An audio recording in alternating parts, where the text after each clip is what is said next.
Hello, hello, hello, everyone. It's Spirit Sessions, A View of the Light. Your Sunday morning, afternoon, whenever you get here. Bright light of the day. And we're so happy to have our guests with us today. Our special new host, Teresa Clan, is here, and you've seen her trailer work. It's awesome. And I'm Rhonda Elliott from Cerulean Forest Reiki. Teresa is from teresaclan.com, and we're both healers, and Teresa does a lot of other things too that are great. And she has found some really interesting people for us to interview, and Shylene from Vancouver Island is one of them. And I'm going to have Teresa introduce her in just a few seconds. Stay tuned, because Shylene's going to pull a card eventually from her new deck.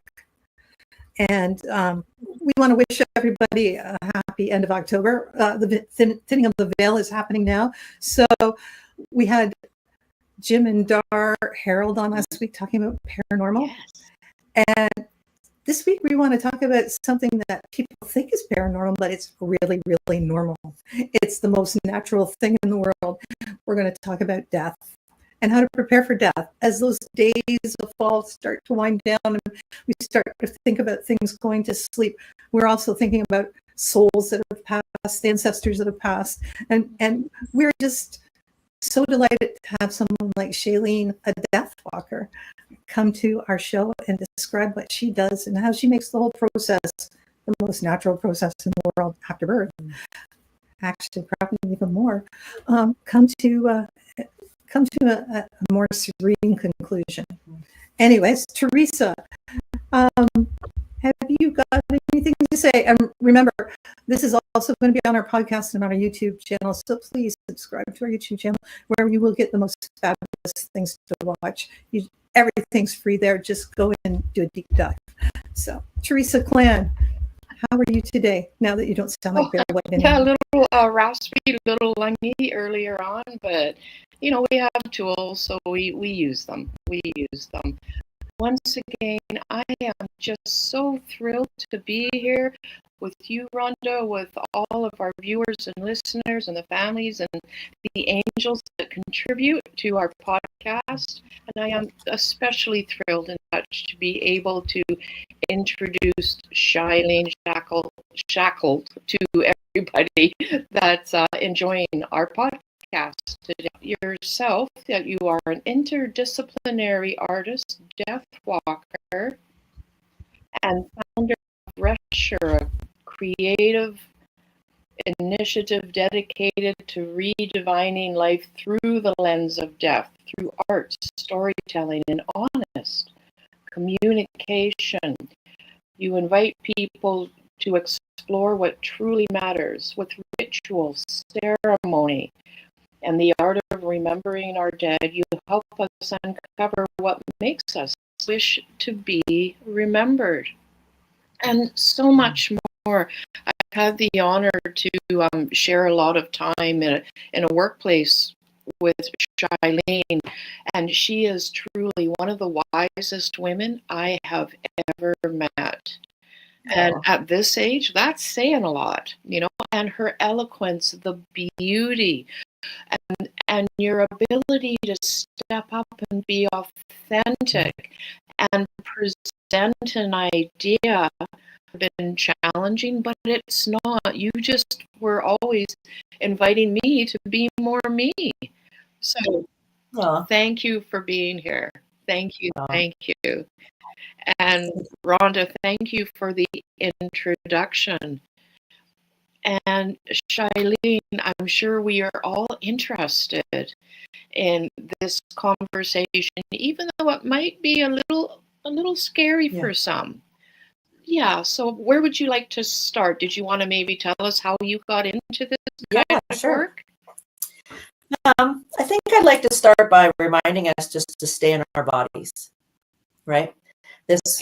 Sometimes we can get stuck in our heads and then get a little wound up about it, and then our heart rates go up because it makes us nervous. So just to settle in, get yourself a cup of tea. This is super casual and super real. And allow your heart rate to go up about, unless you're getting excited. And this work does excite me. I got started kind of by accident. The universe had slowed me down in my other work. I was a professional mosaic artist for 25 years, doing large-scale community public art around this area of the island and abroad. And one day my hands stopped working. I woke up, so I couldn't hold a coffee cup. My hands were like clenched and stuck. And so I had to really slow down. And in doing so, Spirit started talking. And over the course of this transitional time in my career, around my community, in a very short span of time, a lot of people died. And so I had about 13 people die in about 15 months, and they weren't intimates of mine. They were colleagues that I wasn't that close to. They were neighbors. They were my sister's people. They were some of my other people's people. So they were like two circles out from me. And I was able to really lean in and listen and watch. And I saw a distinct difference between families who had had these conversations and allowed themselves to be vulnerable with each other and versus those who had put it all under the rug. And the difference was night and day. The difference was the families who had talked about it and had plans in place, they were able to roll with it and be present to it. And their grief was not much different, because grief is grief, loss is loss, but there was no stress. There was very little trauma. There was simply love. There was simply presence. And I was like, okay, how do we get more present? How do we become more available to this reality? And so I started studying, and I started putting myself everywhere death was. I showed up at a bunch of funerals. I offered to support my colleagues and friends when their people died. I would go to the funeral and I would sit in the back of the room and I'd wear a hat. And so my person could see me in the back. And when they were speaking, I would just breathe. I would breathe really exaggeratedly. And then they would see me and they would breathe. And together we held the field, and they were able to calm themselves, stay present. I was like, okay, what's this? And I just let myself start learning. And that all happened in 2011, 2010. So this has been quite a few years of me being present to the presence of death and being okay with talking about it kind of all the time. I have to say, it did get me uninvited for a while. Like, people were like, maybe Shylene shouldn't come to our Christmas party because she's going to want to talk about death. And I was like, well, it's not going anywhere because it's Christmas, right? So, but they're still not planning. They still don't want to do the work. Mm-hmm. So at first I thought I was going to do advanced care planning. And I started creating a program with a local celebrant, Susan Blackwood, who helped me start RestSure. And she was doing funerals and weddings. And she was also seeing that people were showing up to funerals with no idea how to handle death. They knew that they needed to hire somebody, but they didn't know anything else. And that's when ceremony and ritual started studying other cultures that did death well, and started to create sort of a toolbox for myself. And early on decided I didn't want to have a belief. I didn't want to have a practice. I didn't want to have a dogma. I wanted to be able to stay really open so that I could allow others to bring to the table what it was that is theirs, so that they would work with us. It wasn't going to be me telling them what to do. Right.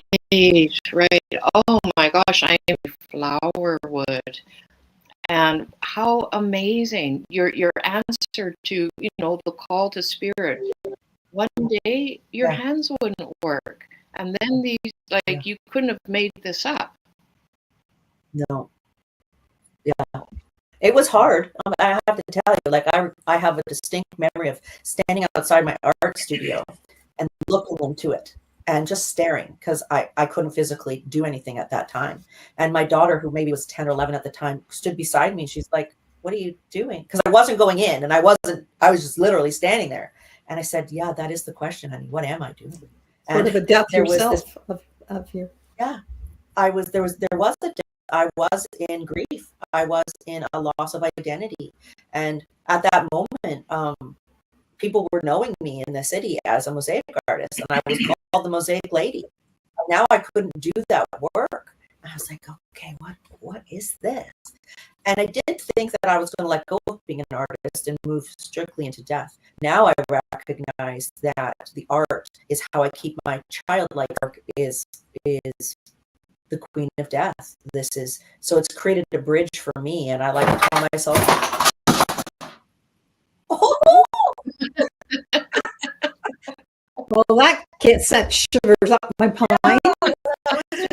yeah. Skeletons back there hanging out. I was just going to mention the Day of the Death and how the Mexican culture does death really well. That's right. And they celebrate. They do.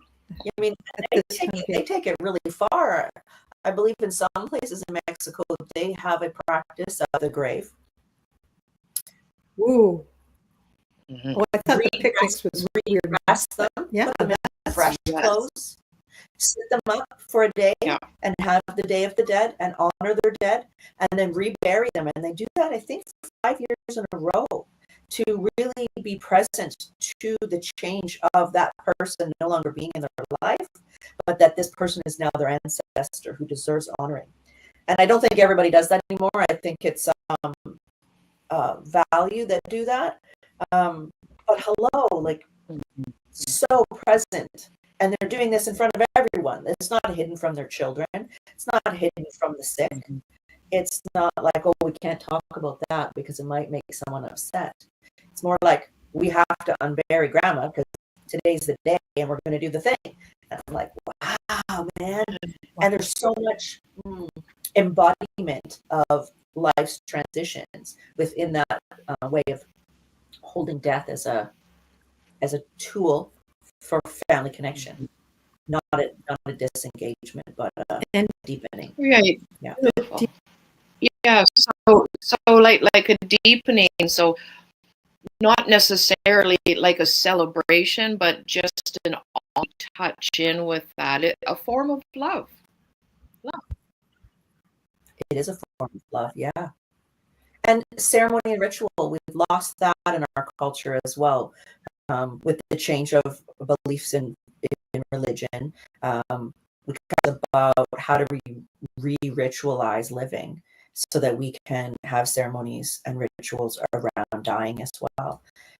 I think that death is a direct shadow of life. And if you're living in fear, how could you not die in fear? If you're living with a bunch of stuff hidden in your closet, right? Skeletons in your closet, you will die that way. So, and start unveiling some of our fear in a safe setting, in a collective setting, in a well-witnessed setting, in a sacred setting. I think we've lost all of those tools for the most part. Maybe not inside this realm of the folks that would watch your series here, but generally speaking, most of us don't ritualize much, and we don't create rooms in our offices, in our work environments. How do we walk sacredly so that we can die sacredly? Yeah, because I think death is like the salt of our life. It just so we make every day sacred, like you said. Every day is special because we're here right now, living in this meat suit right now as a spirit. And when we go to spirit, people go, "Oh, that's great," no, but you don't get the duality. You don't get the opposites. You don't get the joy and the sorrow. You don't get to feel those things. It's sort of just, I think, I don't know. I haven't been there lately, so I'm not sure. But I think embracing death helps us embrace life without fear, because we're not really worried about the end. We know that it's coming no matter what we do. So let's enjoy what we've got right now. I think that is partly true, and it also is a barrier for us doing the work. I'm trying to enjoy today. Why would I talk about my death? That's going to take away my joy, right? That's going to make me not enjoy today. That sounds horrible. I'm not going to talk about it because I'm enjoying right now, talking about this horrible thing that's going to maybe happen, maybe one day. I'm like, well, there's no maybe, and it is going to happen. So putting some tools in place to support your loved ones. Like, how do you be a hero in your own family? It's getting this shit done. It's putting some things in place to, like I said, the name of my company is RestSure. So the idea there is by putting tools in place, putting systems in place, putting paperwork in place, putting your passwords in a place where people can find them, all of those things help you lie down at night and go, oh yeah, it's all taken care of. I can rest.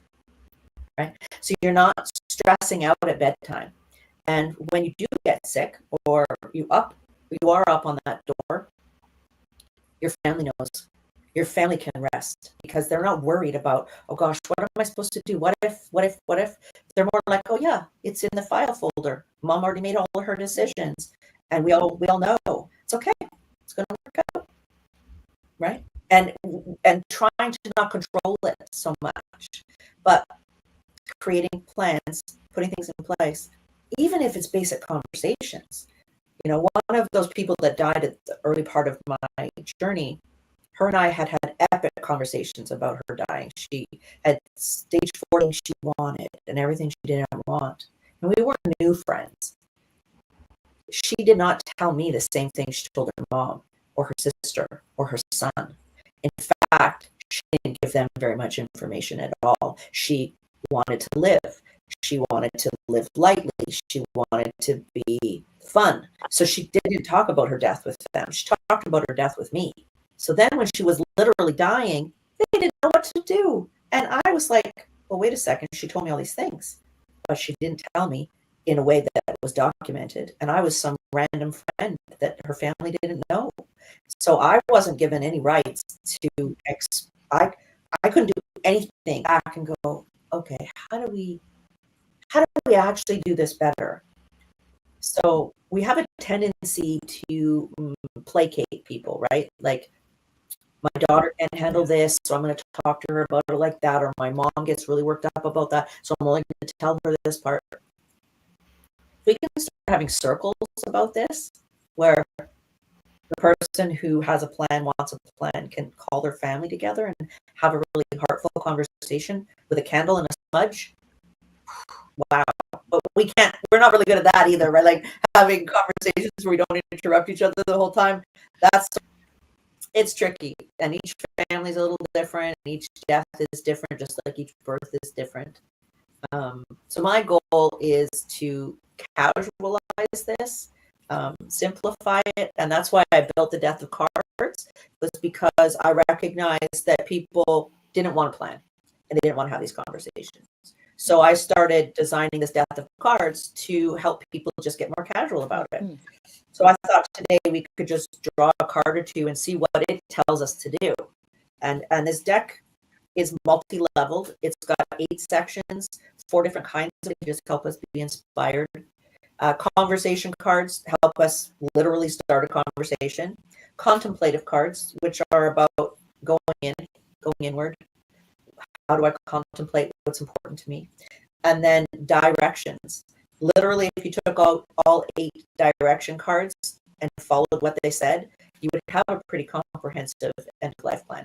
So interestingly, the only thing I don't tell you to do in this deck is to make a will, because it won't help you die better.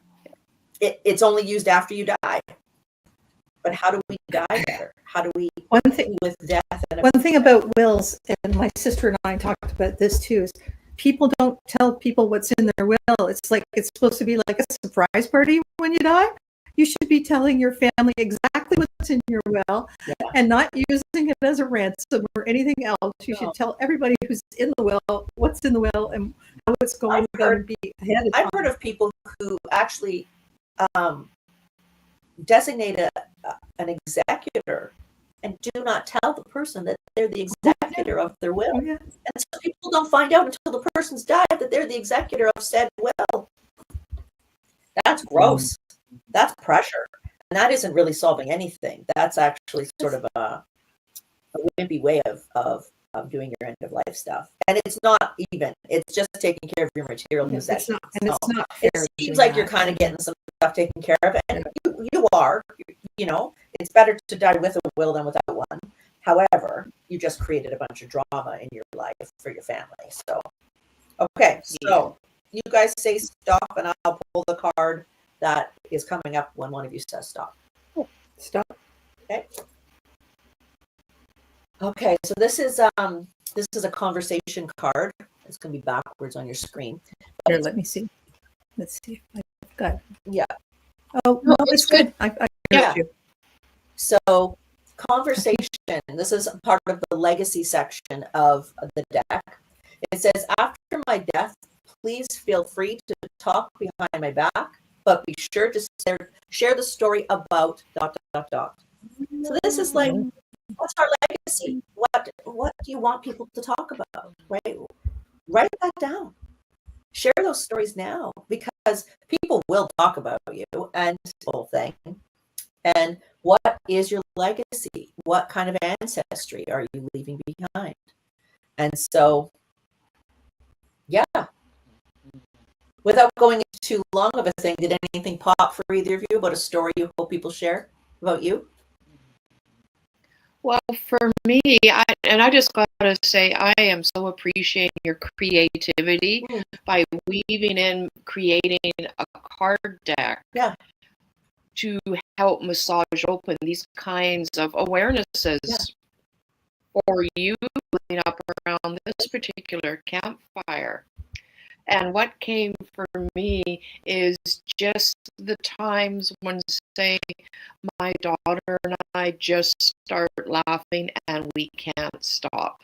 You know, ugly laughing tears or face, or just sitting and it randomly pops up again and then I just burst out laughing. You know how that can be. So it's that kind of little random joyful sprinkles, like bring that forward. That's what came for me first anyways. Yeah. Rhonda, was there a story that popped for you real quick? Not at the no, there's so many stories, but and maybe that's the thing. I always am full of stories. And whether my kids like it or not. So I always have a story for them. So this deck is designed to be casual, and the skull is casually looking upwards, not really afraid, just sort of contemplating the whole thing. And I did that on purpose. I didn't want, most of the skeletons we see in our culture are like demonic or evil. They've got this like growly face. No. Let's casualize it. Let's rainbow, you know. So the deck beginning, it takes you from your root all the way through, all the way to your crown, and at the very end, the only thing that's left is all of your stuff. You know, because really, you're gone. Your stuff remains. So, my kids love that. I found that when I was with my mom during her passing, you know, she was in the hospital for a week or so, and I spent a lot of time there. And I noticed in the last couple of days, it's like her root chakra just shrank and got smaller and smaller than the sacral one too.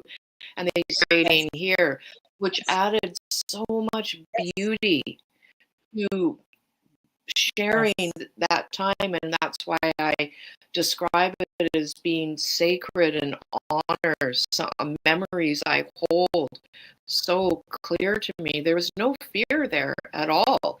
It was all beauty and joy and unity and eternally. Yeah. You had that value and that belief. And I think that helps, right?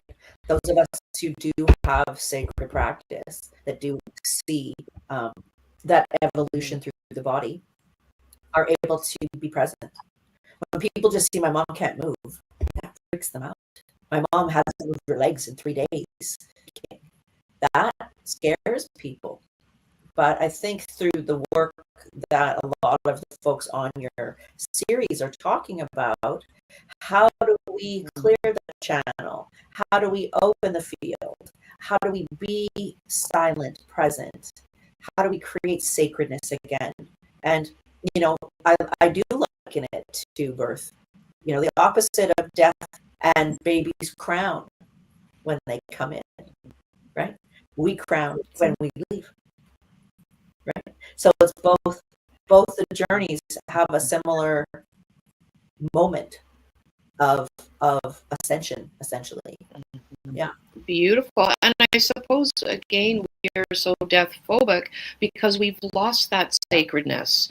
We've lost those third spaces where people can get together and elders can be with young ones in a casual setting that costs little to nothing to be a part of key points in our life that we want to mark, you know, beyond birthdays, anniversaries, but, you know, a young girl getting her moon time or whatever it happens to be. So what you're suggesting is just to weave the spirituality, the sacred back into our everyday life. That includes honoring like the rhythm and the pulses and the cycles in nature, which will then automatically extend to the end of life experiences. Yeah, and that's the remembering part, right? A tree doesn't freak out when it goes through its seasons. It just does what needs to happen. And the rose does what it needs to do of it. They're going through it naturally. This is a natural process. And death is not an emergency, right? There can be an emergency when we freak out, when we don't have a plan and everybody starts to panic. But if we do this well, if we talk about it, if we strategize with reverence, with complete calm, with a sense of, okay, we've got this. We're doing this together, you know? And it seems to me, you know, it sounds like you have a multi-step or stage process to this. In part, that would help someone who is, you know, doing it for themselves to die consciously, to die in a good way, to help them address their own grief for leaving a life behind. So it's not just for those around them. End. You know, if the person that's dying is freaking out, chances are around them's going to be freaking out too. If the person who's dying has a sense of understanding of themselves and their own journey, that's going to calm the field, right? And oh, sorry about that. And there's like one of the things we teach at RestSure is the idea that each of us has a death story. Each of us has a death timeline. So one of the cards encourages you to create your own death timeline. So basically, you take a piece of paper, draw a line on the piece of paper. At the beginning of the line, you put the very first death you can remember. And from that, you learned a lot. You were taught a lot, even if you were young. Idea of what death looks like is. And you created a whole bunch of beliefs and values around that very first death. And then as we go through life, different deaths happen.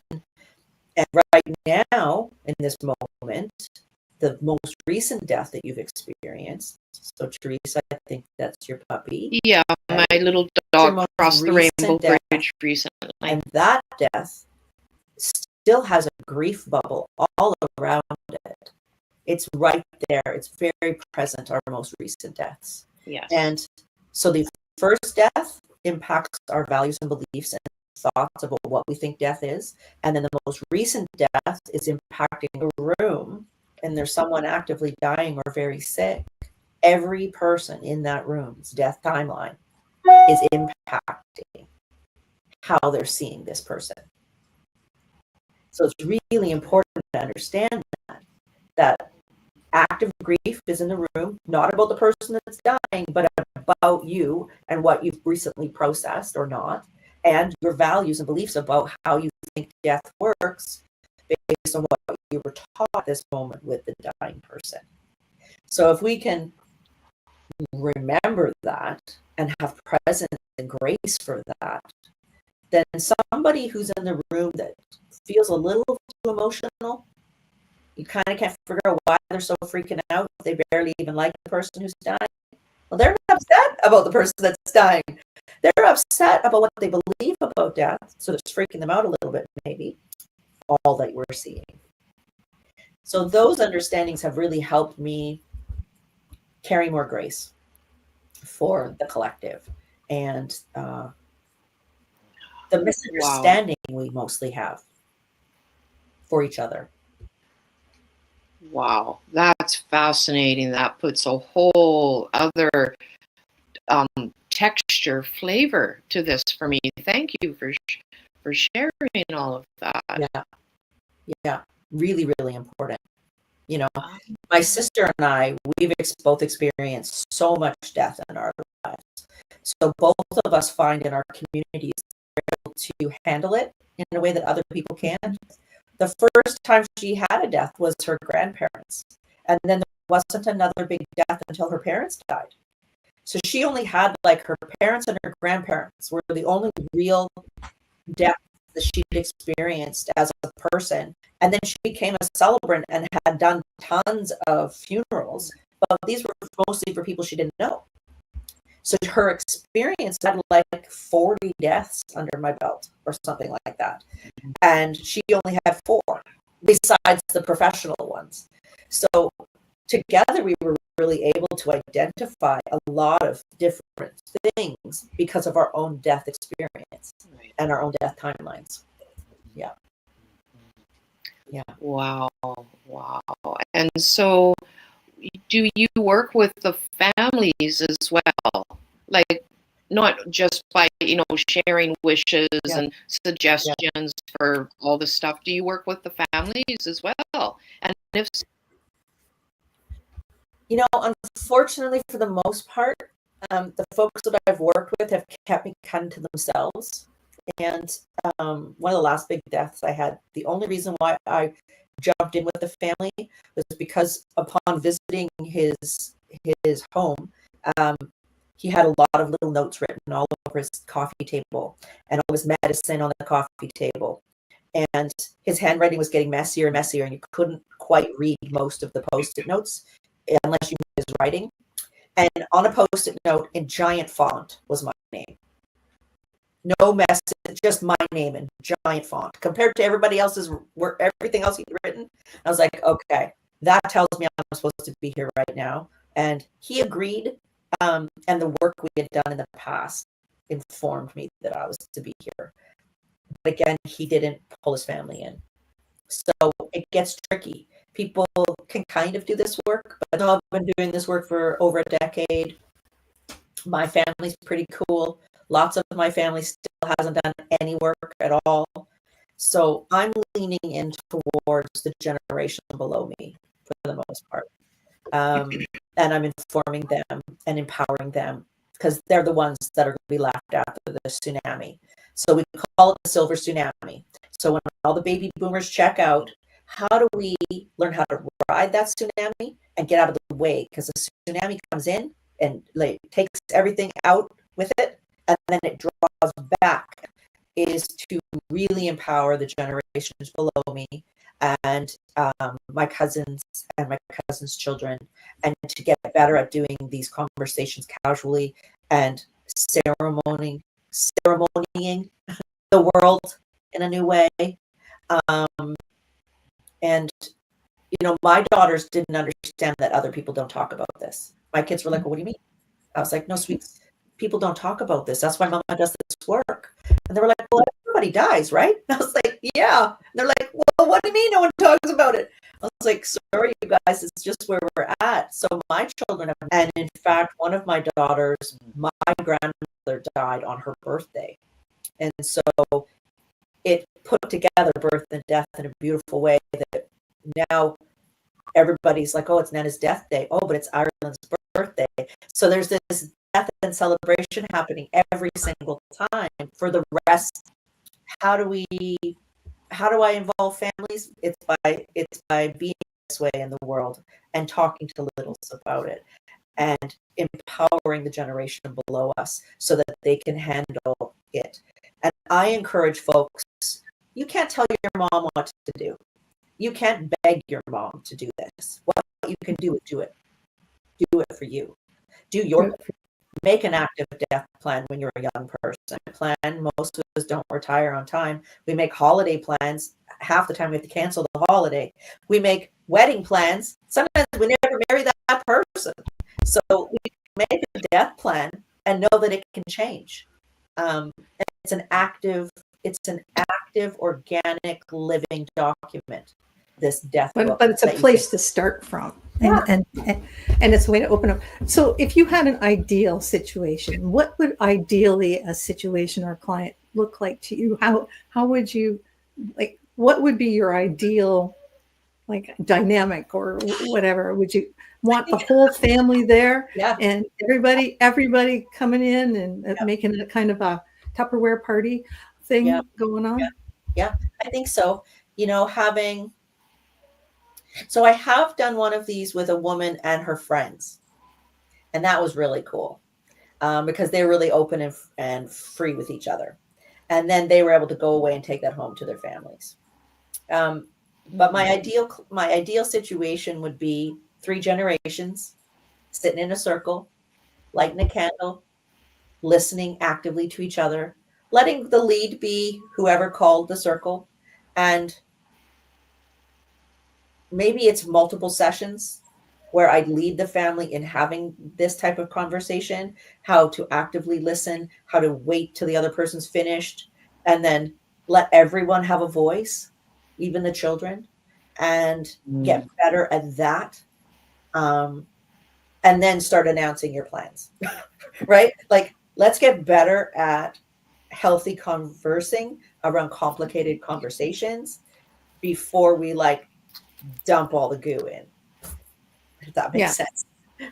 It does. This is like the great equalizer in a good way, right? It's not about race or position or money or any identifiers, any labels. No. Those all go away. So I wonder if that's part of the scary part for people. Yeah. Yeah. Like, I can see in a conversation like that where everybody's able to say, like, let's say we just start with one question. What do you want for the end of your life? What do you want for your body's disposition? And then one person's like, I want to be cremated.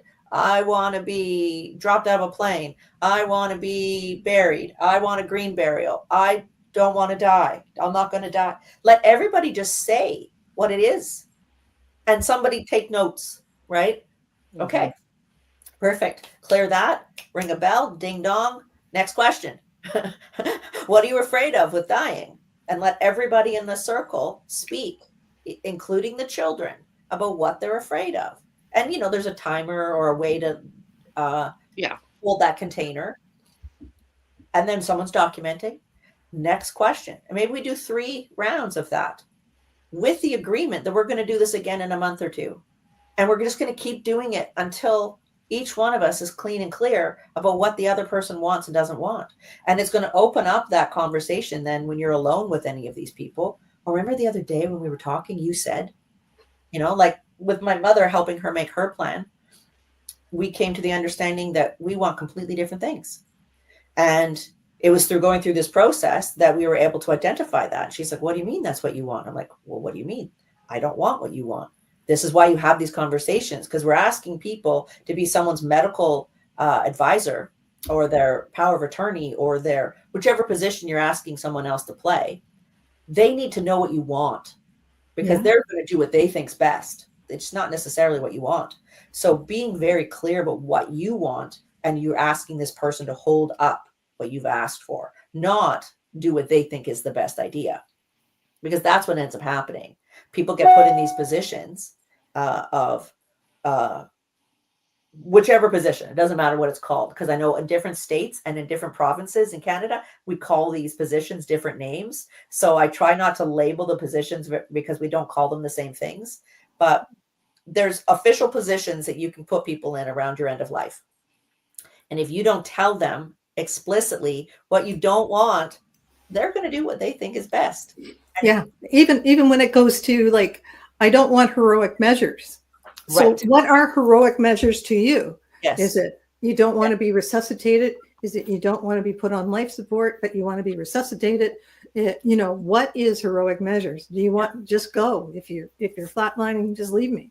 Yeah. And you don't want to be. So you need to be very specific what heroic measures are. Heroic measures could be an IV if you have a systemic type of pneumonia going on. That's right. So yeah. What are heroic measures? She kind of wants everything, do anything. And I was like, okay, what does that mean though, Mom? Like we do it all. We do all the medical things, but you're only going to come up with 25% capacity. Is that what you want? And she goes, well, no. And I was like, okay. So we kept having to Very keep lifting the layers, because I'm like, okay, so if you can't speak for yourself, right? If you can still speak for yourself, you can choose whatever you want to choose. But if you're incapacitated for some reason because of an injury or a sickness, an accident, right? Mm-hmm. Someone's going to have to make these decisions. And usually it's your next of kin. Well, that changes depending on your life and if you don't have a partner and all these other things. So being very clear with the person that you're pretty sure is going to need to make those decisions for you, what that means, right? Like my husband's like, yeah, I'll take the robo liver. And I was like, really? Like, you want to be a science experiment? He's like, yeah, I really do. I was like, okay, what does that mean for me? Like, you want to have all the science, but who's taking care of you when you come out of science and now you're still alive, but you're only what percentage of your capacity is still with us? Who's taking care of you then? Whose job is that?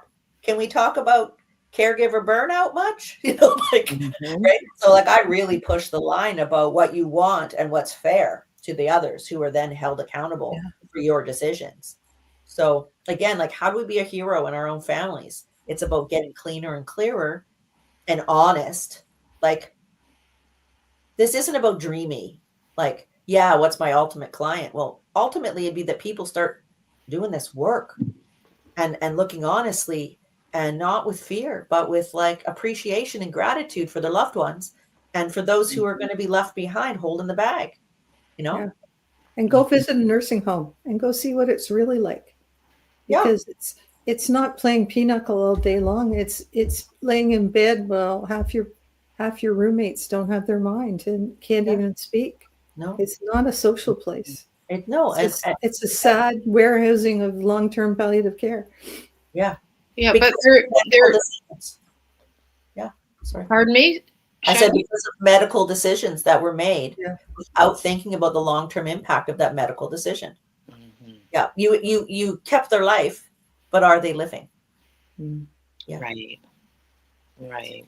And there is room for socialness in this conversation as well. Like I'm in the back of my mind, I'm thinking about, bucket lists or just, I want to have that final conversation with so-and-so. There's things I need to put to rest before I feel I can, peacefully move on. Does that come up as well? Well, that's sort of the skeleton stuff that we were mentioning earlier, like the unresolved stuff. There's a book called The American Book of Living and Dying, and it speaks of spiritual pain and how that manifests in our bodies in illness. And mostly it's unresolved stuff. And Gabor Mate speaks about this, right? That it isn't, we don't pass along addiction, we pass along trauma. And that our coping mechanism is the addictions. But the trauma is the thing that sort of exacerbates that. And I think death and unresolved traumas and unresolved grievances cause us to clench up, cause us to hold on, cause us to tense and push down what we're feeling. And that causes illness. That causes ramifications in our spirit bodies, and it causes pain. And so you're up in your final moments of living, however long that is, and there's all this stuff in your brain that you didn't deal with. You can't rest because you're sure you never had that conversation. You're sure your kids don't know the truth. You're sure your husband never heard the reason for blank, blank, blank. Yeah. So yeah, I mean, having hard conversations is really important, and it's probably one of the biggest avoiders we all have. Yeah. Yeah. And then the happy stuff too, the happy conversations, writing a letter to someone who positively impact your life, or Yeah. if possible, finally taking that road trip with someone, even just Yeah. like a weekend getaway, like just weaving that in. Oh, I'm getting angel bumps there, you know? One of the first projects I ever did when I was studying this work, it's called the Peaceful Dying Project. I'm not sure if it's still around, but there was an online group setting, and it was before Zoom. And so we were just meeting with audio because there was no such thing as this group video yet. And she had you go through a guided journey where you had been diagnosed, and you went to the doctor, got diagnosed with terminal illness, and you go to a park and you sit against a tree, and then you imagine who you need to tell first, and you imagine what you need to deal with, and you imagine your bucket list. And then you come out of this guided journey and you write it all down. Who do you need to see? What are you going to tell them? What's your bucket list? That guided journey has directed everything that I've done since. And it's become sort of these are the three big things I need to deal with before I die. Yeah. Yeah. Beautiful. So I don't know, it can be more playful when we get rid of the skeletons and the fear. Yeah. It can be more playful when we allow ourselves to be really present. And one of the best deaths that I've seen was my good mentor friend, her father. He died. It took him a while to die, but he had everything in place. He had his will done. He had created a care program for himself. He had paid for his funeral. He had everything taken care of. So my friend just got to sit and be with her dad. She just got to be with him, and they just enjoyed those final weeks of living together. And all they did was share stories, and all they did was tell stories and laugh together, because he didn't need to remind her of anything or ask her to do anything. She didn't need to take on a responsible role. She just simply got to be his daughter. And I was thinking, there it is, right? There it is. Yeah, so cute. I mean, there is a lot of humor in dying. And I remember my mom, and we were chatting about her death because I used to talk to her, nobody else would. I'd say, well, what do you want done? Well, whatever your father's going to have done. That was like, what does that mean, Mom? Well, if he's going to get cremated, I'll get cremated. If he's going to be buried, I'll be buried. But I said, but you're going before him. So what do you want to do? She Yeah. says, well, okay. So they left that till the end. But anyways, I said, but if you cremate it, do you want to be buried, or do you want your ashes split up between the girls? And I said, no, we won't want to do that. We'll put them all in margarine containers and hide them in the fridge, because that's how she always stored her leftovers. And I said, but then, my younger sister would say I got more than she did. And, it would have been all a problem. So we laughed for a long time over that. So, yeah. But, there, if you can find the humor in dying, like you said, it's very easy to kind of slip through it a little bit more. Yeah. Because it is kind of funny that we know all our life that we're going to die, and yet we're still afraid of it in a lot of ways. And what a beautiful end of life gift to gift our loved ones, where they know we've taken care of all of the minutiae of everything. Yeah. We've combed through our past and wanting to be remembered for this, working with, Shylene, making sure nothing is falling through the cracks. So in those last days, weeks, whatever it is, then it's just pure love. Yes. And remembrance. Yes. Yes. Yeah. And presence to this part of the transitional time of being in a human vessel. right? And then the other piece that's really important for everyone to recognize is that when your loved one's transitioning, so are you, you know, that you are changing with their leaving. You are changing with them no longer being physically present. And if it's your parents, your aunts and uncles and your grandparents, when the last one of them has gone, you are now in a different position in your family. You are now the elder member of your family, and you are now an orphan. And so that feels really different to be walking on the planet without your elders. When all your elders have gone and you are now the elder, you have transitioned into the next position of humaning. And how do we do that better? We do that better by being present to our elders and our loved ones. And what's coming up right now, too, is the understanding that we don't all get to be old. Nope. We don't all die old. It's a lot of us privilege, not a lot of guarantee. die young, and accidents do happen.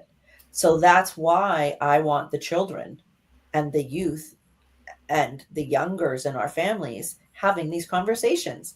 Because if we've never talked to them about what they want, then we're again being put on the spot when they die suddenly. Then we need to make the decision about what to do. But if we've actually talked to them, then it isn't about what we want. It's, remember, we had that conversation and they said they wanted to be cremated, or they said they wanted to have a big party and everybody wear purple, or whatever it was that they said. I think we can dream about dying. We can dream about it in a fantastical way. Like, if I got to have the best death ever, right? What would that look like? And who would be there? And what would it smell like? And what would the music be? And what would my last meal be? And how will it feel? And we can play that out as many times as we want. And by doing that, the rehearsal consciousness of it actually will manifest a lot of things. And it'll create an ease in your body. It'll create an ease in your soul, because you've been there. You've done that. You've imagined it so many times that when it comes to pass, you're like, yeah, I'm ready. I'm good. And so are your people, right? Because it smells really good in the room and the music's awesome. And it doesn't have to be a tortured, horrible event. And it's really sad that it has become that. Yeah. I'm sure this, if whoever's watching this, it's going to spark conversations. I know it's going to spark conversations.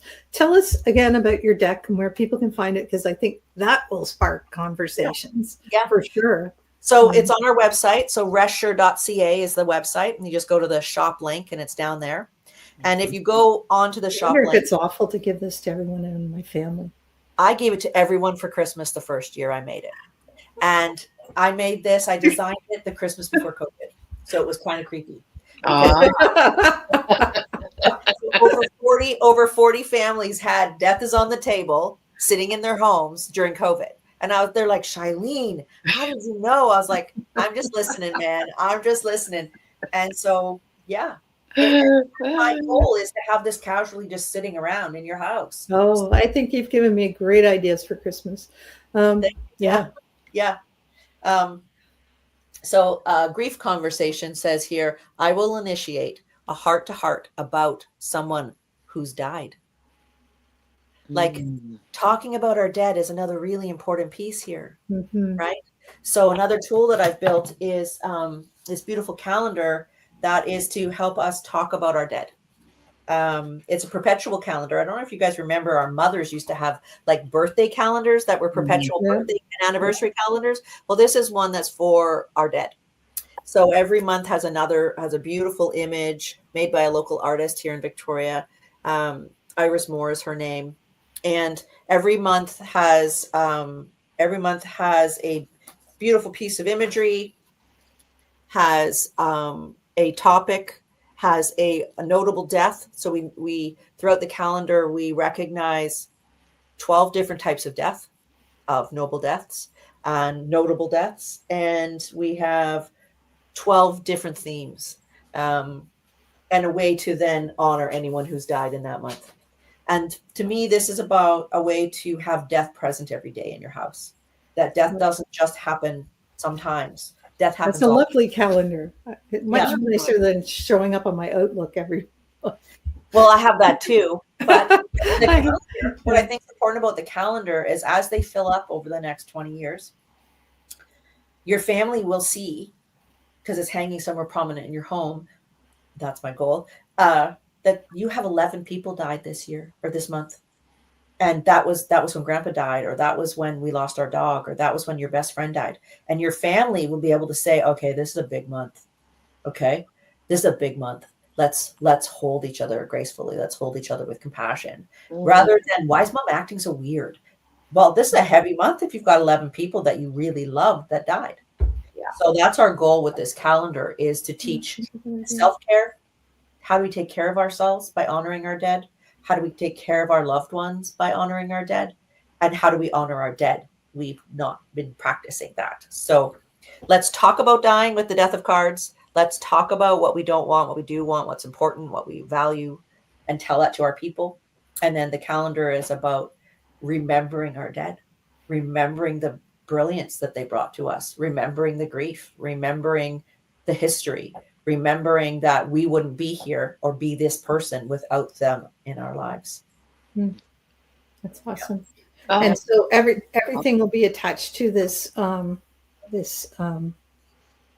video or podcast. Teresa, were you going? Sorry, I interrupted you. Sometimes I don't get the cues just quickly over the screen. Sorry. Go ahead. well, I love that you bring so much light to something that people fear because it appears dark. Yeah. Everybody I know that's, worked in funeral homes or work with this, or are, death doulas or hospice workers, they consistently have so much light within them. I'm getting angel bumps again. And that's you as well, Shylene. So that to me is almost proof positive about how positive this actually is. Yeah. It's just part of who we are, and blessedly so. Blessedly so. So thank you again for sharing your time with us. Yeah, I love it. I could talk about this endlessly. It is a gift. And I'm grateful that that moment happened in my life where my hands stopped working, because being a mosaic artist wasn't all I had to share with the world. And now I get to do this work, and encouraging all generations to embrace death with some humor and humility. And the brilliance of being alive comes with the brilliance of getting to die. Yes. It's funny how you're a mosaic artist, putting little pieces together to construct a whole thing, and you're still doing that. You're putting all the pieces together to construct the whole thing. I love it. Yeah. Well, and that was sort of the metaphor of being a community builder, was we are like a mosaic, and each one of us plays a role, and each one of us is a piece in the picture. And when we forget a part, we forget a piece, there's a gap. And I think that's the reason for the intergenerational desire, is that it takes all of us. It takes a village to die well, just like it takes a village to do anything. Yeah. Calling in the village. Beautiful. Oh, Amazing. beautiful. Amazing. Yeah. Awesome. Thanks again, ladies. This was really nice. And, I think it's funny that I say that, because it's really nice to talk about dying, but it is. It is. It is. I find it, very uplifting, if nothing else, for sure. I think it's a great way. Beautiful. It just creates so much optimism. Like, I didn't have fear before, but now I'm actually optimistic. Right? Yeah. Right? So, so much to be grateful for. So much to be grateful for. Yeah. Beautiful. Thank you so much. And I'm so glad you could join us today. Stay with us after the ending, and we'll see you then. Okay. Thanks, Teresa. Thank you. Thanks, Teresa. everybody. Remember to like and subscribe on our YouTube station. Yeah. Thanks. Thank you. Yeah.